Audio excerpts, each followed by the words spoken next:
Hi, everyone. Thank you so much for joining us today for the Hyperproof webinar on the topic of fixing your evidence collection process.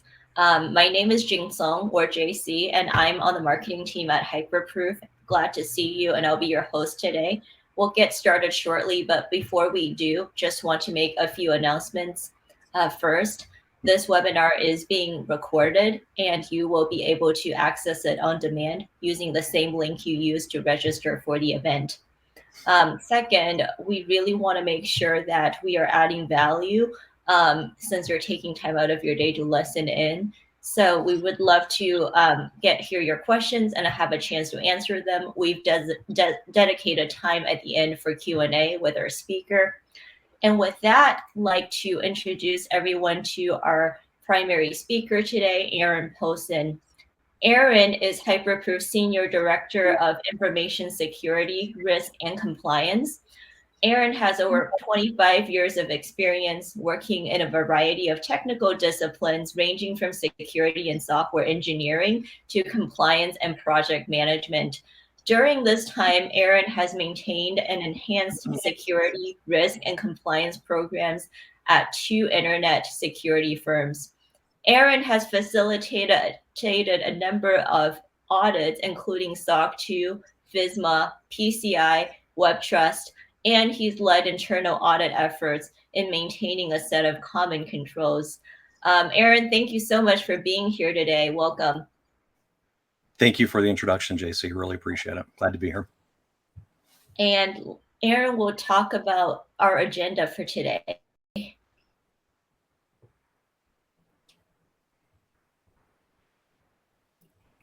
Great, thank you.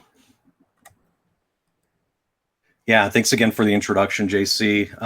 And another welcome and thank you to everyone for attending today's webinar, where we'll discuss how to improve the evidence collection process to reduce the burden on not only our compliance teams, but for the various teams we rely on for this information that's critical in supporting our audit efforts.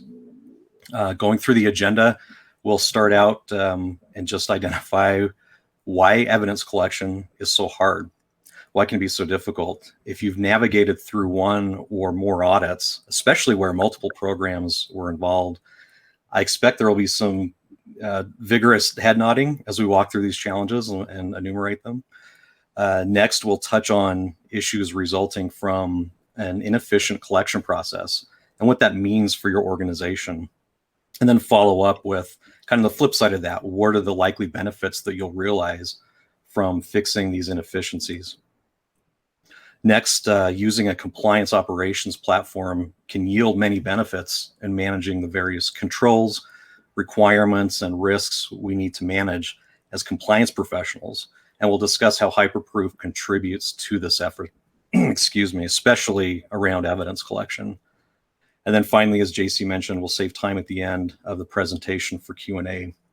And please feel free along the way to submit questions. Anything we don't have time to address at the end, we'll ensure that we reach out after the webinar. Before I really get started, I just want to acknowledge that there are a variety of evidence types the auditors may ask for. So they can observe the execution of tasks and processes live in person. They can perform walkthroughs, a literal physical walkthrough of like your data center or office spaces, virtual walkthroughs, thanks to the pandemic, also like the data center and office walkthroughs done over video conferencing. They can interview employees. They can sample a list of population data that we provide. The evidences that we'll focus on primarily for this webinar are probably the ones we're most familiar with. It's the review of policy documents, technical configurations, screenshots. It's mostly these latter evidences I'm speaking to today, the stuff that can be documented, which will generally comprise the bulk of evidence collection efforts anyway. So why is evidence collection so difficult? If you haven't experienced it yet, it's likely at some point you will. There's simply an increasing volume of compliance and audit related responsibilities that organizations need to address. And these requirements can be security related, like what's stipulated in a SOC 2 or an ISO 27001 program. It can be industry related, depending on where you're at in the industry. So healthcare, you've got HIPAA. If you're publicly traded, you have SOX, FedRAMP if you're in the US government space. More and more we're seeing privacy related requirements like GDPR or CCPA. And there are a variety of ones that are either coming online now or will be shortly. Likely it's going to be a mix of the above. It's becoming rare that an organization will answer to only one or two of these programs. And by the way, I'll refer to programs in a general sense here. So anything that, could be criteria, could be guidelines, could be regulations. I'll just use programs as a sort of general reference point. Requirements, those are the things that we must respond to as an organization from these programs. And then controls I'll use as what we do as an organization to respond to those requirements. Those are the things we write and that we test against internally. I feel like, and I apologize if that seems redundant, but I've had conversations where at the end, controls and requirements were flipped, changed the whole message of what we were talking about. So I thought that would be good just to talk about up front. Next, ownership for evidence collection. Simply, you may not know where to go for evidence. Roles change, departments change, last year's point of contact may have moved. It always surprises me, especially in larger organizations, how much time can be spent just on identifying from whom you need to collect evidence from. Even within the same department, there may be different asks depending on who does what within that department.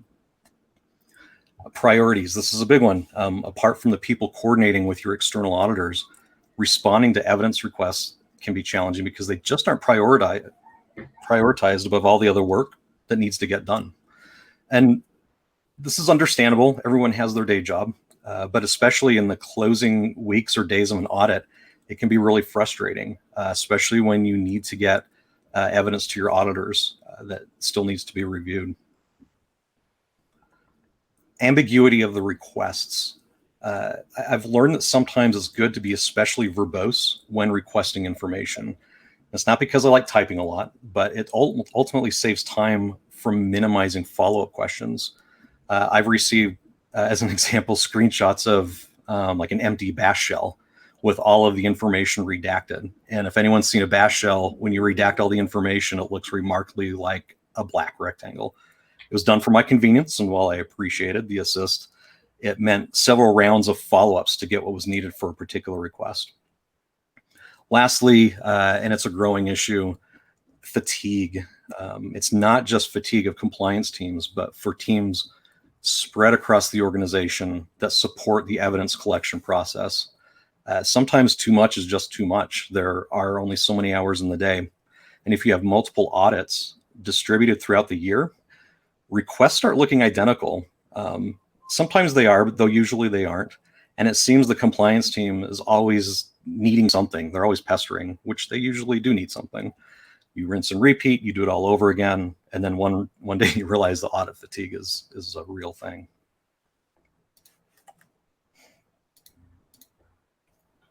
So not only is collecting evidence challenging, but can be very disruptive to your business. It can increase your audit risk. And here I'm referring to audit risk as like the risk of failing an audit or not completing an audit on time. And it places a strain on employees when attempting to balance their work priorities.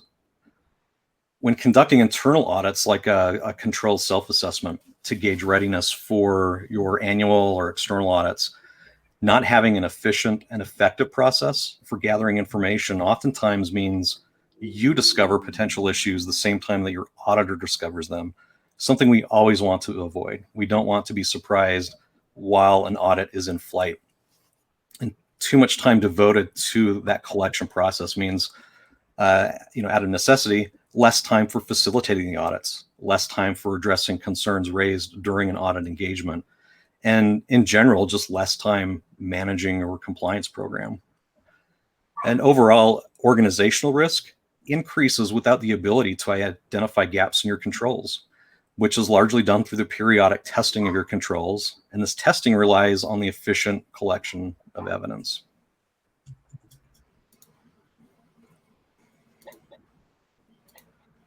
So on the flip side of our risks and consequences is what we gain from improving the whole collection process. First thing we gain is efficiency. We're maximizing our productivity with a minimum required effort. And while I've spent a lot of time discussing the gathering of information, it's important to note that most of the audit occurs after the collection of evidence. It's not a one and done where you get a file and then people walk away. And that's important to understand. The less time we spend collecting and the quicker we can provide evidence, the more time we and our auditors have in reviewing these files. Invariably, some will need clarifying, and we'll need to budget for follow-up questions. We need time to confirm information. We may even need to request new or additional evidence based on what was initially provided. During an audit, quickly providing this information is invaluable. It means we're able to move on to testing faster and generate findings in a timely manner. Also, in performing internal audits, shortening the audit process allows us to communicate these findings to management quicker, which is a good thing, and therefore supporting a healthy risk management program. We want to identify risks resulting from audit gaps as soon as possible so they can be remediated appropriately.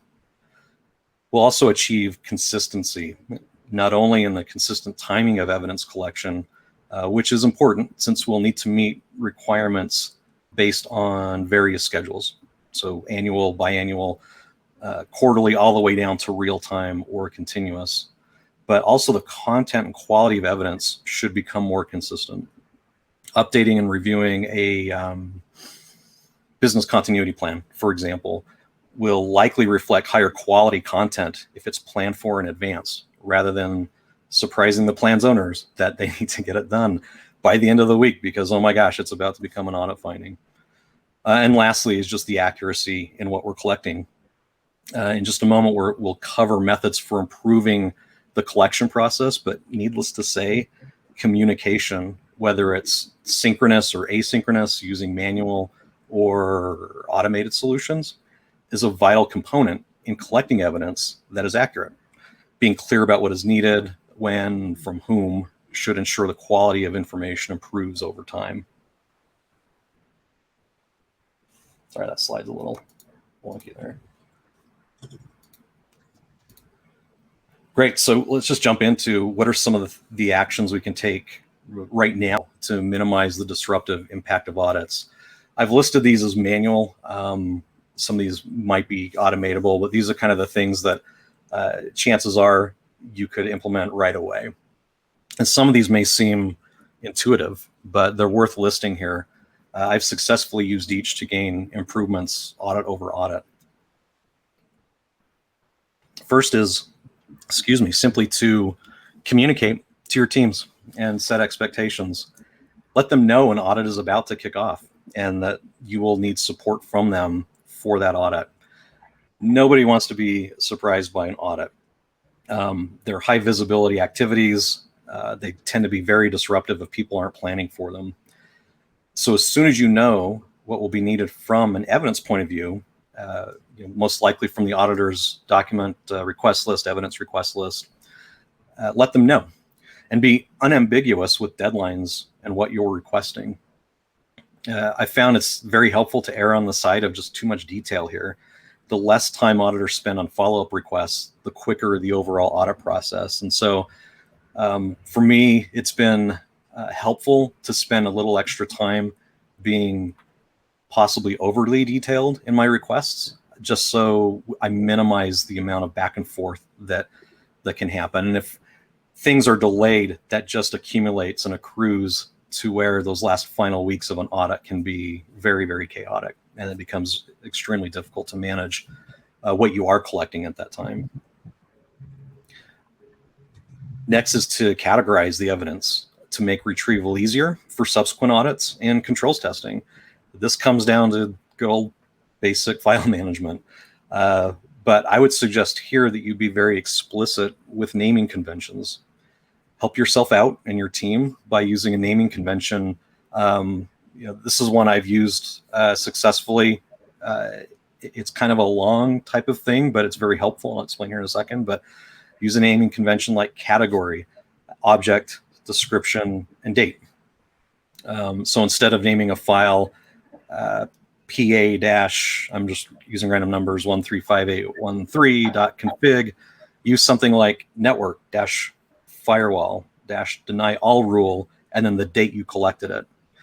You can also attribute, again in the file name, the audit during which the evidence was collected, and even use the request control or requirement ID. Warning, it gets messy, it's going to look messy, and can be difficult to discipline yourself to do when requests start flying back and forth. But the negligible amount of time spent in explicitly identifying these files will save your sanity later. And especially as you're going from audit to audit, and you want to maximize that reusability of evidence, minimizing the time you review those audit or those evidence files you've already collected is extremely helpful. Next two methods are a bit more difficult or a lot to implement, but worthy of attention. If you can, adjust the audit timelines, not necessarily the audit periods. And while that's possible, it can cause unintended issues. But see if you can start audits earlier than you would normally. And if not the actual audit engagement dates, ask your auditors to provide you the document request list as soon as possible. Give yourself and your team some runway and use that extra time for communicating to your organization about the audit. I found auditors to be very accommodating when it comes to request lists. Generally speaking, they know what they're going to ask of you. And so if you can get that, I don't know, maybe even a month before your audit engagement starts, you have an extra month to prepare and communicate audit requirements and start setting expectations with your team. Getting that DRL sooner than later is incredibly helpful for planning and allows you flexibility in controlling your deadlines. If you have a hard deadline at the end of the month, for example, pull that date back to mid-month when asking for evidence. Doing so reduces the risk of not meeting your audit engagement deadlines, and it gives you some flexibility. Interruptions are going to happen. Delays will happen. People will miss their deadlines. You've now just built in an additional couple of weeks, maybe even another month, where you can collect that information from people and you can work with them so it better fits their schedule and their workload. Also, and this is an interesting one, but see if you can schedule in advance your audits back to back, or more ideally concurrently. It's absolutely harder to manage, but it's over with sooner and allows you more time to remediate findings and prepare for next year. The likelihood of being able to reuse evidence files as you negotiate between auditors, could be different auditing firms, could be the same auditing firm, but there is a greater chance that you can collaborate and identify which evidence could be applied to both audits. There's always a caveat, of course, so be warned, where communication is always important. It's especially so when dealing with multiple audits, multiple auditors, varying scopes, and seemingly duplicated work.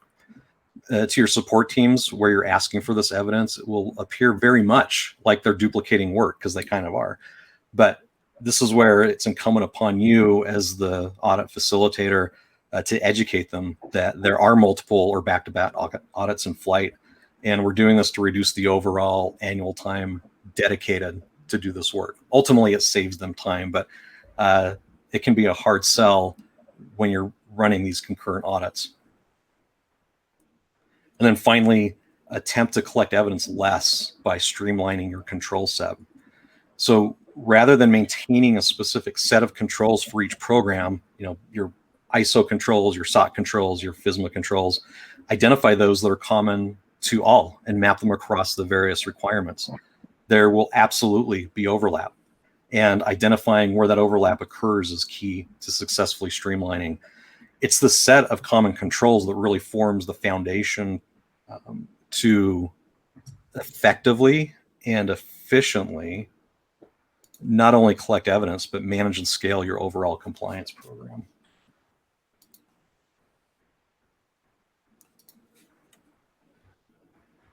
Great. Now, I've mentioned a couple times, but I haven't yet really defined what a compliance operations platform is. And depending on the context, the conversation you're in, who you're talking to, it can be many things. But for the purposes of this webinar, think of it, the platform as just an integrated set of components that work together to facilitate key management and compliance activities. Here, in particular, evidence collection, but also controls testing, management of programs, risk management, security assurance, audits, vendor management. They can do all of these things. But one thing that's common to all of these components leverage your organization's controls and can therefore work in a manual or automated fashion, collaborating with each other to reduce risk in your organization.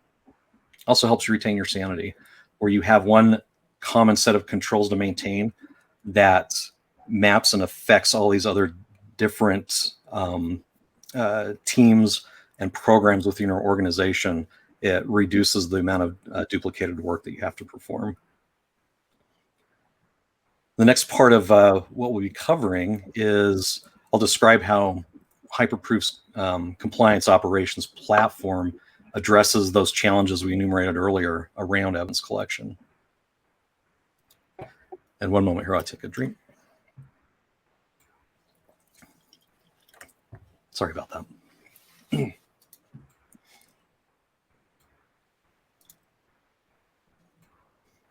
All right. Missing image files. Not key to the slide, so no worries there. First challenge to address was just the volume, just the amount, and then it grows, right? These programs never really go away; they just seem to accrue. But with the voluminous and growing number of programs and requirements, we need a way to reuse as much as possible and find commonalities between these programs and requirements. So a set of common controls, and you may have heard of them referenced as a controls universe, sorry, some background noise there, is extremely helpful in mapping requirements across programs and provides the foundation for reuse. So here in this screenshot, we're showing, this is through a feature called Jumpstart, that additional programs we onboard in Hyperproof can identify where these common controls are able to be applied. And I think in this example, I was instantiating a CMMC program where existing requirements, and in this case, the requirements from ISO 27001 and the associated controls that I'd mapped to them have been identified and potentially reusable. So very, very nice. It takes care of that mapping for me and that identification of overlap like we talked about a little bit earlier. But so that's nice, but how does that help with our ability to collect evidence? And I've mentioned a couple of times the importance of controls. The evidence is linked to your controls. It's the evidence that demonstrates how effectively or not your controls have been implemented. And so a control, if a control is written to satisfy the requirements across multiple programs, and the evidence satisfies what is asserted in those controls, we've now propagated those tests across the requirements, and just like that have begun to eliminate duplicative work. So over time, it should actually be easier to onboard additional programs. This is kind of interesting. I was thinking about this the other day. It should be easier to onboard additional programs due to the accretive effect of adding only incremental set of controls with each program rather than onboarding an entire program-specific set of controls. I mean, at some point, you'll have controls mapped to everything. Hopefully, you don't have that complex of a compliance environment, but some do.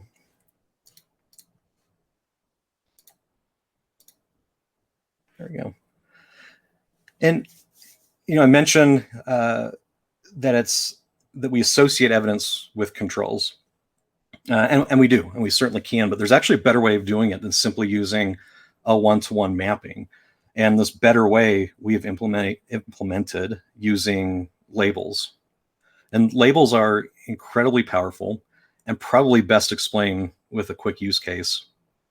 I'm showing a screen capture here of some labels I set up in my test instance, and I have one named policies-security. So any idea how many programs are interested in your information security plan or business continuity plan? Yeah, it's all of them. So they all, ISO wants to know about them, SOC will, FISMA will, PCI will. So even with a set of common controls, we would still need to update each one of those controls with updated versions of these policies. So if there's a requirement around our BCP, we could attach evidence to the control that addresses BCP, and then we could attach evidence that addresses our information security policy and one for our incident response plan. But instead, what I'm showing here, you can actually bucket these policies within a label and then just attach the label as your evidence. What's great about this is you do it once to the control and you're done. It acts kind of like a logical link that you only need to update once per control. And then you don't have to worry about adding evidence to that control. You add it to the label. The label becomes kind of a proxy for your evidence with all of those various controls. Very, very helpful, very supportive of evidence reuse. And labels is one of the things that I had a hard time getting my head around, like where the value actually was. And then suddenly I'm using them everywhere. They're pretty amazing. They are optional, but highly recommended.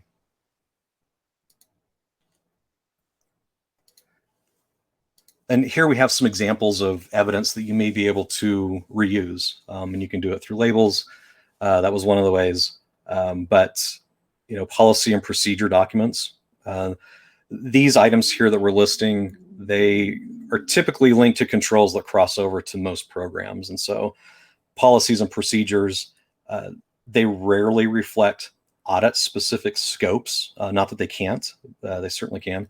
But instead, they typically apply to an entire organization. They tend to be ubiquitous across programs.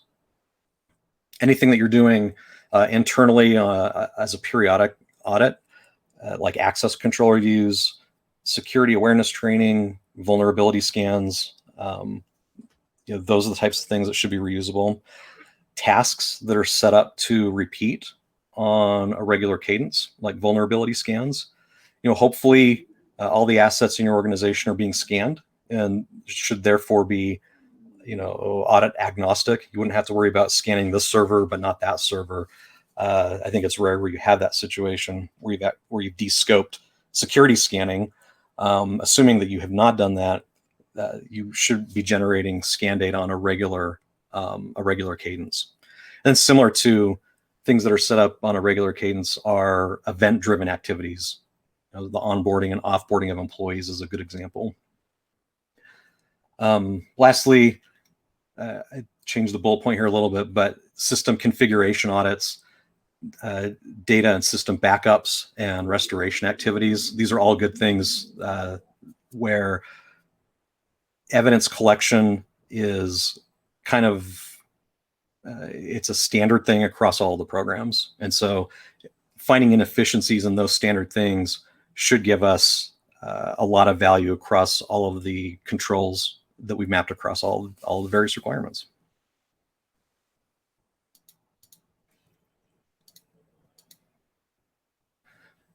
Next two challenges that we're addressing through our CommOps platform, our compliance operations platform.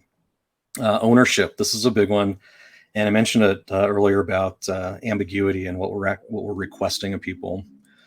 And as much as I've been talking about evidence collection, I do want to reiterate that the mechanism whereby we identify ownership and provide clarity about what actions are expected. When I say ownership, I'm talking about controls. And therefore, what kind of evidence we need is through our controls. So controls answer why we're collecting things. These are coming from requirements. Who should provide the evidence? Typically, this would be the control owner, since they're responsible for the design and implementation of the control, or someone on their team. When we expect to refresh or update evidence, again, this is largely based on requirements. Could be our own internal processes, but this will tell us The when, is it a monthly thing? Is it a quarterly thing? Is it just an annual thing? And then what is expected, both from successfully testing a control and the underlying evidence to support that test. Within Hyperproof, controls can be assigned to individuals or teams, and we'll talk a little bit about monitoring later. And this assignment ability is especially useful when managing the health of your compliance program.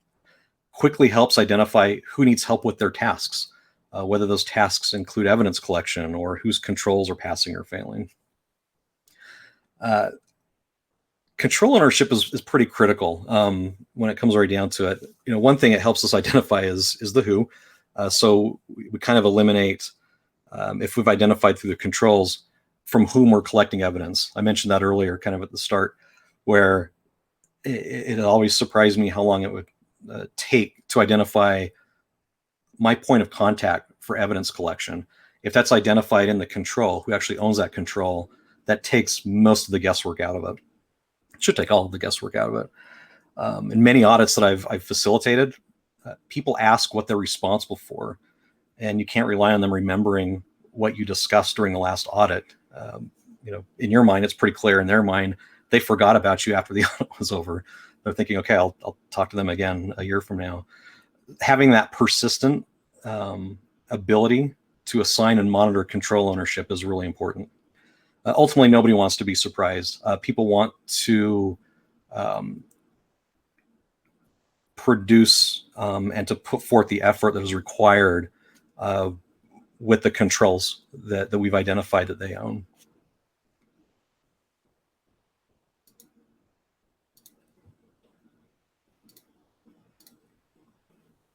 Now, priorities and audit fatigue, our last couple of challenges that we're addressing here. My favorite part of this collection process relates to automation. Priorities, no one's really going to, unless they work in the compliance team, at least in my experience, no one really prioritizes your requests for evidence. That's just kind of a fact of life that we have to deal with. Having said that, it's not that they don't want to assist. It's just we need to find ways to put these requests into a workflow that they're familiar with and they can budget for. And one of the ways to do this is through automation. And when people hear automation, it can mean a number of things. Automation is going to save the world. It's going, but for us, it's repeating tasks that trigger requests and reminders. That's a common request for automating things in our compliance program. Autonomous ticket generation. I mentioned workflow just a second ago, but this autonomous ticket generation to a workflow tool like Jira or Asana, the ability to query systems for specific sets of data without manual intervention. To me, that's more of a classic example of automation. All of this leads up to what everyone is striving for, which is the end-to-end collection and testing of our evidence and controls. And there are several ways that Hyperproof implements automation. I'm not sure how clearly you can see the screenshots here, but one of those ways is through the use of repeating tasks. This is kind of a big hit with people. Like I said earlier, your support teams want to do what's required of them, but they just don't want to be surprised. And it can be really difficult from a manual point of view to remind them that they have a quarterly responsibility to perform a certain access type review. Through the use of repeating tasks, and while there's still potentially manual work involved, the notification, the request, and linking of the evidence collection can be automated. So as an example, we can set up a task that triggers an email notification every quarter for user access reviews. That seems to be my favorite example. And then once the review is complete, the employee responsible for that review can, through that same task, actually submit the review results, which becomes our evidence, and have it get applied to the control specifying the need for the review. So they go do the review however they're going to do it, but then the output gets submitted back through a task linked and the control updated. So very nice piece of automation. We can also version or detect the versioning of documents linked to Hyperproof from a file repository like Google Drive, SharePoint, OneDrive. Once that integration is established, changes in a document, and let's say your, what's one I used before, incident response plan, when that gets updated in OneDrive, because maybe that's where you maintain your documentation, you update it in OneDrive, it will sync to Hyperproof, ensuring that the latest version is captured as evidence, which is pretty cool. Nothing you need to do, but since it's tied to that control and we have a repeated task through that control that will pull the latest version, we can be assured that when we look at that piece of evidence within Hyperproof, it's the latest copy. Lastly, a feature called hypersyncs, and these are pretty cool. Actually, they're very cool. They allow us to query data from cloud service providers, or cloud services, I should say, creating a hypersync to a cloud-based service like GitHub, AWS, Azure, Tenable. Our list is growing. It allows us to query these services, not just for the latest, policy report, obviously, but we can ask those services for specific information, like pull requests from a specific repository in GitHub, user lists from AWS, or scan information from Tenable. I think we may have Qualys out there as well. I'm not sure. But this is where things start getting interesting, because now we have on our end been able to specify the data of interest that we need from these cloud-based services that we need to pull in support of our evidence collection. Those two can be set up on a regular cadence or triggered manually, but it's nice. We've minimized our touch points with our support teams. So rather than going to someone for this audit, asking for pull requests from repository A, and then for another audit, we need these pull requests for repository B in GitHub, we can have that sync already set up. And so we're either pulling it on a regular cadence, or we could go in and trigger it manually. So we never even have to talk to them. And it's not that we don't like talking to them, they don't like talking to us, but the more we can minimize that disruption and that interaction, the better.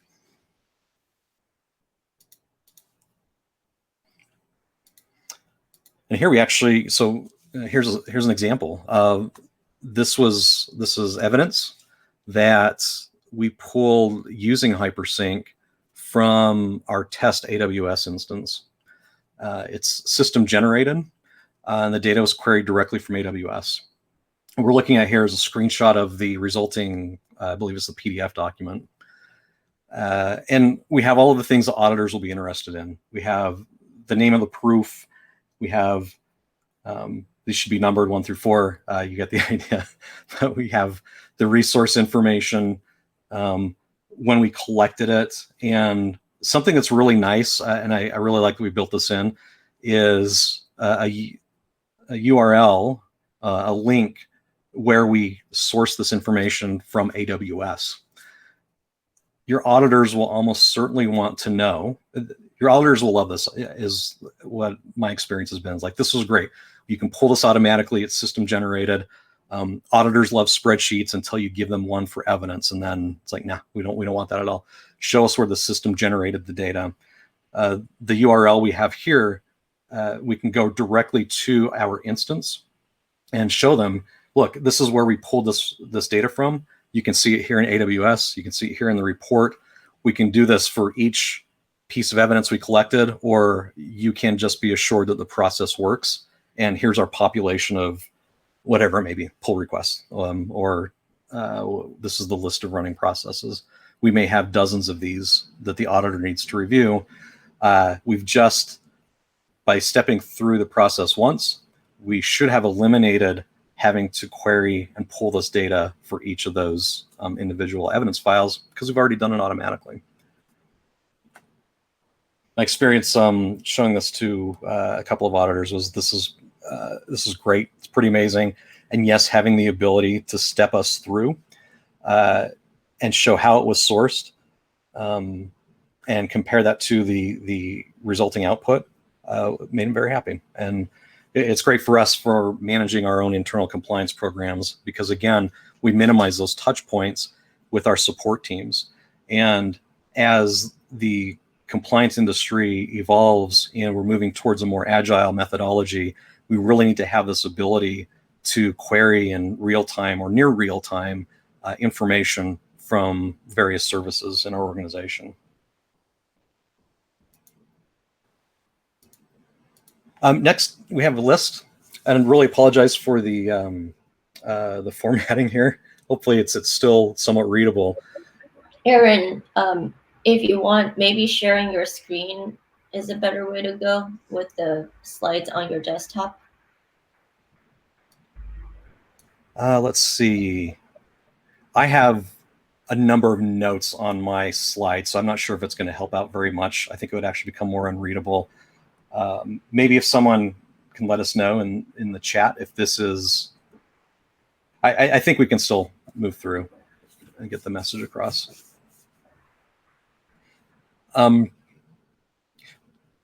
slide that we have here is just demonstrating the capabilities of hypersinks and the types of categories that we support now and the different proof types from those categories. Developer tools, cloud infrastructure, so Azure, AWS, Google Cloud, code repos, like we talked, GitHub, ticketing, Jira, and Asana. We deliberately didn't put the specific services here just because they're changing, they're growing. I believe we have a list out on our website though. But from those categories, we have the different proof types that we can pull. Encryption settings, list of users, that's a big one. Management evidence, commits history. Obviously, the proof type depends on the category. You won't get commit history from the Tenable hypersync, but I think you get the idea. This is more just demonstrating that these are the types of things that we can connect to and sync with and build into an automation framework.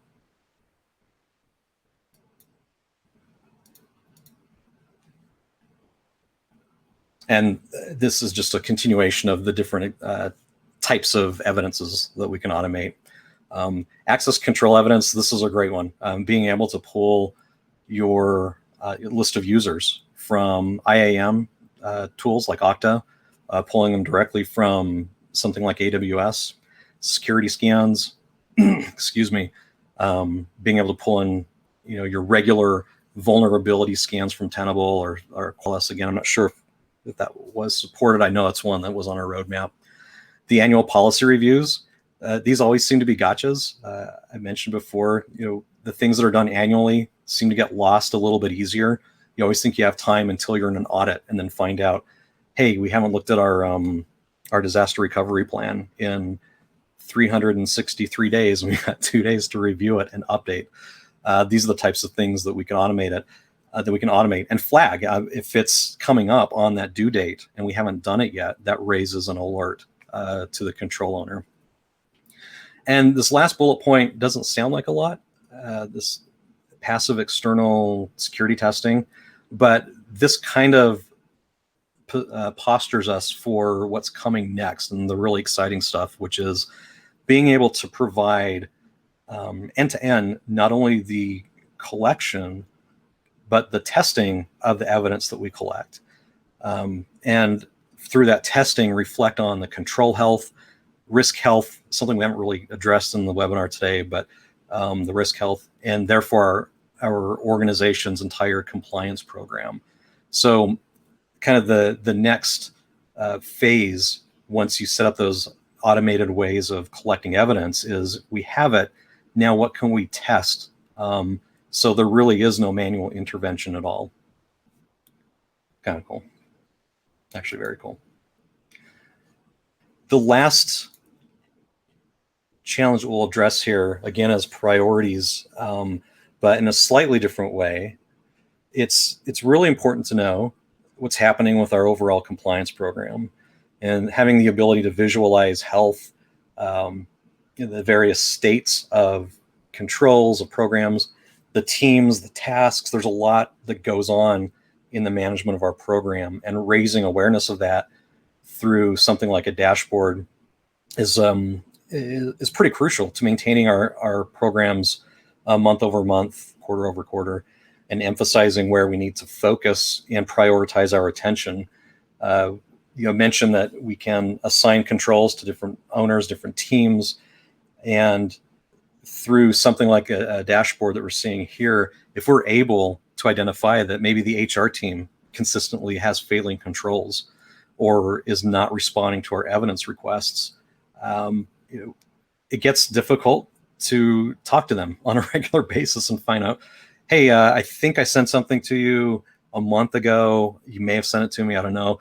We can see that the current state of that here through our dashboard by their lack of response, if nothing else. This is kind of the stick that we can use. Not really, but it kind of is. It helps us identify where we have gaps and where we need to focus attention on within our organization. It may be that the HR team in this example is understaffed.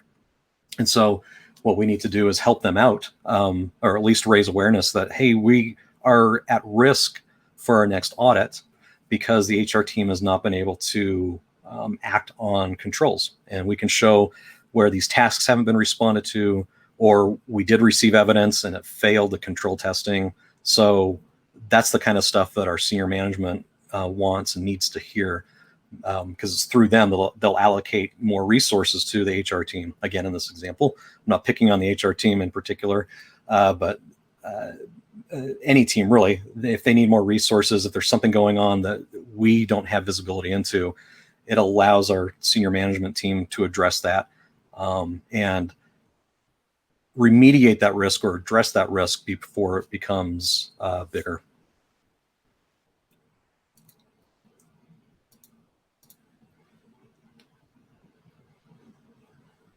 And lastly, and I probably should actually flip over to my screen now, because the slide should be full of something. Give me just a moment and I'll share my screen.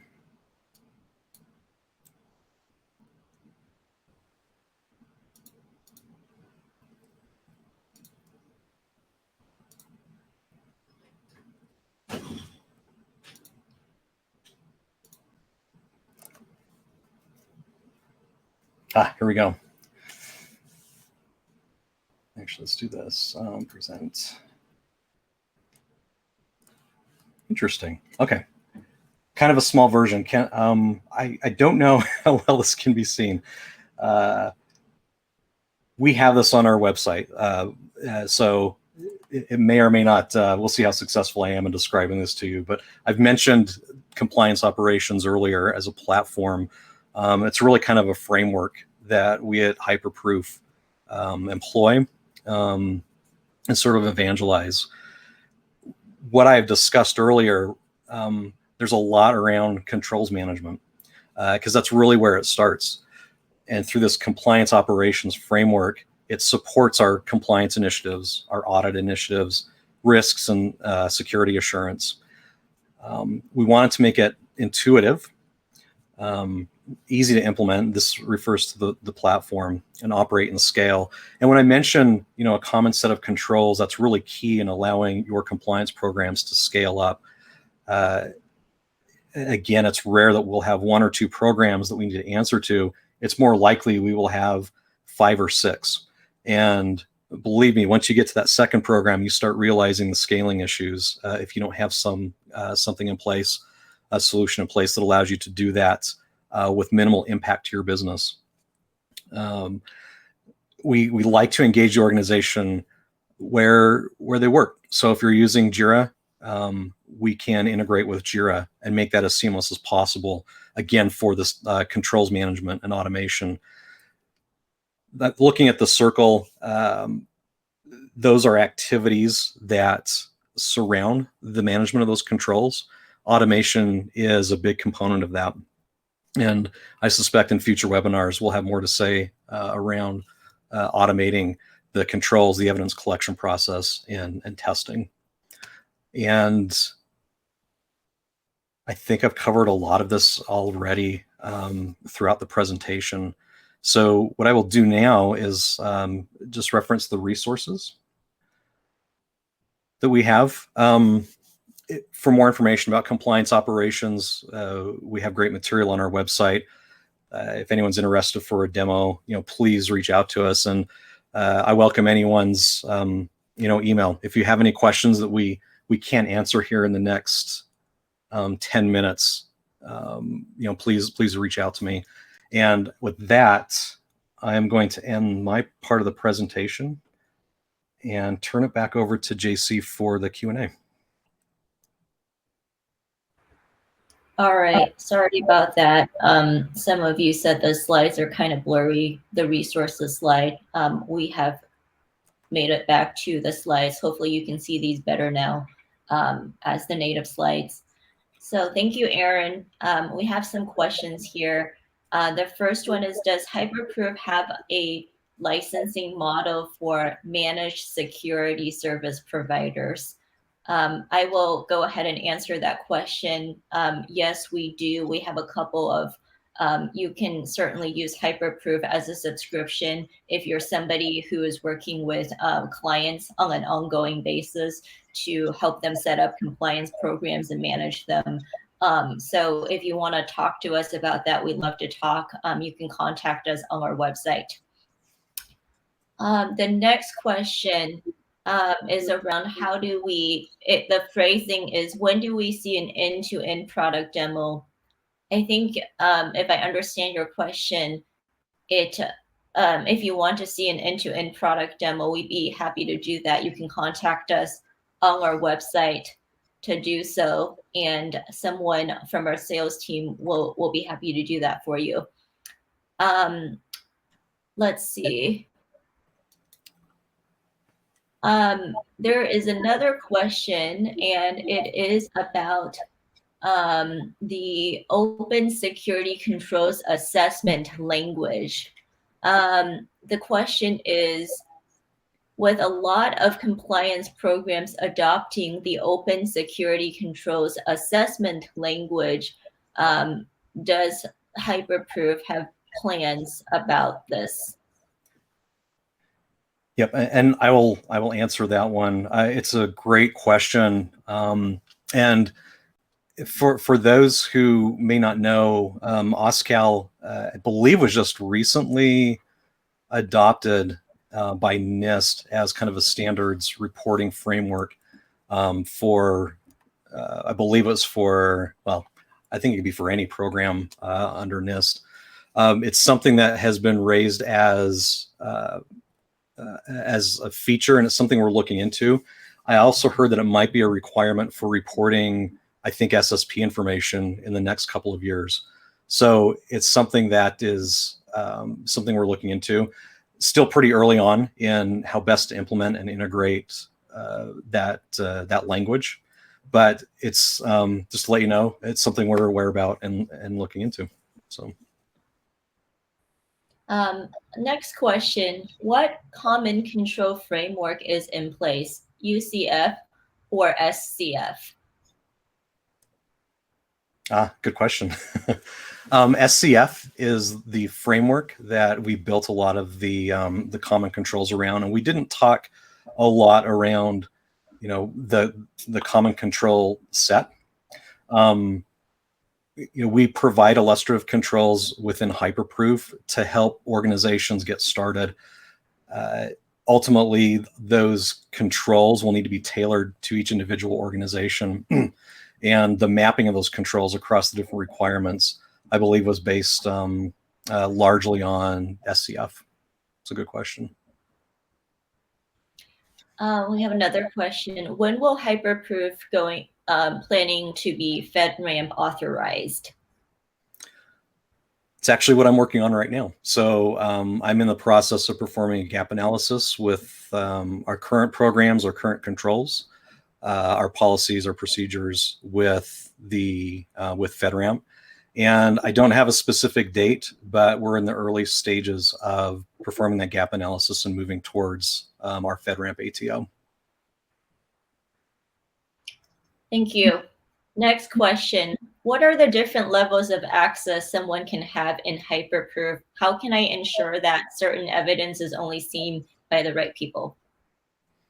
Yeah, so we do have role-based access control within Hyperproof, and those that do not have access to a control would not see the control.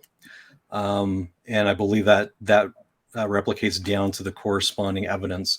That is something I will follow up and just confirm.